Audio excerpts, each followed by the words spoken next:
ചേലയാണ്.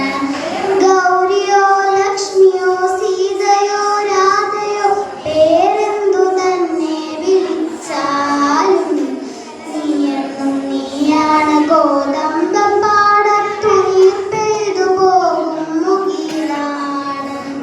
കത്തും വരളിപ്പോൾ ചുട്ടു പഴുത്തൊരാ ഗ്രാമകുളിരാണ്. ആരെയോ പ്രാഗി മടയ്ക്കുമോരമ്മയ്ക്കു കൂരയിൽ നീയൊരു കൂട്ടാണ്. ആരാന്റെ കല്ലിന്മേൽ രാഗി എഴിയുന്നൊരച്ഛന്റെ ആശത കൂടാണ്. താഴെയുള്ളിത്തിരിപ്പോന്ന കിടാങ്ങൾക്കു താങ്ങാണു താരാട്ടുപാട്ടാണ്.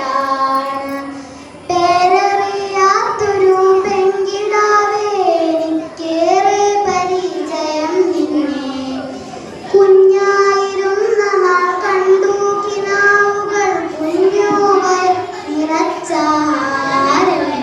കല്ലുമണിമാല കൈകളായി ഉത്സവ ചന്തയിലെത്തും പലഹാരം. തൊട്ടഴലത്തെ തൊടിയിൽ കയറിയോരത്തിപ്പഴം നീയെടുത്തു തിന്നു.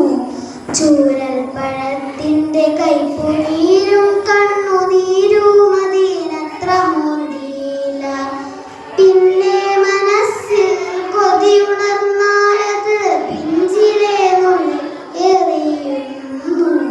കൊയ്ത്തു കഴിഞ്ഞൊരു ഗോതമ്പ പാടത്തു കുറ്റികൾ കത്തിക്കരിയുമ്പോൾ ഒറ്റക്കിരുന്നു നിൻ തുച്ഛമാം സ്വപ്നങ്ങളൊക്കെ കരിഞ്ഞതും കാണുന്നു. ഞെട്ടും നെല്ലുള്ള